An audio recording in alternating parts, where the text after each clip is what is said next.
Hi everybody, I'm in a meeting today for curriculum development, which is why I'm not there in class. Today in Computer 7, we're going to celebrate the upcoming winter/holiday season by starting a holiday-themed coding activity. To access it, browse to Schoology, which is where you found this video, and then look for the green Coding for the Holidays Winter folder. It should be near the top, directly beneath this Sub Day folder.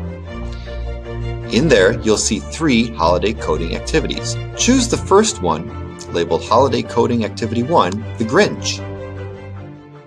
Of course, everyone is familiar with the holiday classic, The Grinch Who Stole Christmas, and there was the new version of The Grinch, which came out in November of 2018.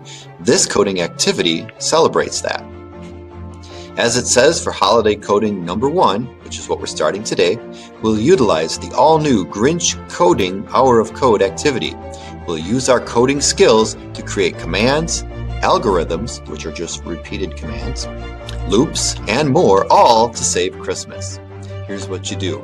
You're going to visit the GRINCH Hour of Code, use your best code building skills to complete all 20 levels of the Grinch themed activity. And when complete, you'll take a screenshot of the final completion screen and turn it in here to Schoology. Let's check out the Grinch game. It starts with a splash screen like this that says Hour of Code, begin now. Go ahead and do that. There are 20 levels in the Grinch game, and while that seems like a lot, many of them, like level 1, go very fast. For each level or lesson, as they call it, they'll give you an introductory splash screen with some important information. They'll tell you what your objective is for each level.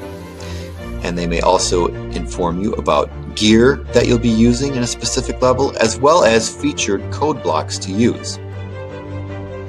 Once you begin, you'll see what they call the play space on the left. That's your results. You'll see the instructions across the top, right up there. Make sure to read these carefully. They're very important to follow. Over here are the code blocks that you'll need for each exercise.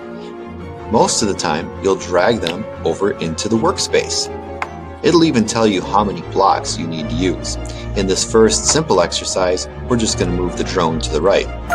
If we run it correctly, it'll say, hey, great job. If not, and we make a mistake, the Grinch will tell us, oops, we've made some kind of a mistake, and you'll note that there is a special holiday light bulb there. If you click on that, that will give you a hint. Most of the levels feature these hints to help you out. Again, take your time to progress through each of the 20 levels. While I want you to stay in your assigned seat today, you are able to talk to somebody next to you in order to help each other out through some of these activities. They do get progressively more difficult as you reach the end. And again, as you reach the end, make sure to take a screenshot of the final completion screen or the final splash screen that tells you that you've successfully saved Christmas, and then make sure to submit that to Schoology. If you have any questions or problems, you can try to email me. I may or may not be able to answer emails in my meeting. Otherwise, we'll look at them next time in class. As always, when there's a sub, I expect you on your best behavior, and I have no doubts that will not be an issue for this group. Have a great day.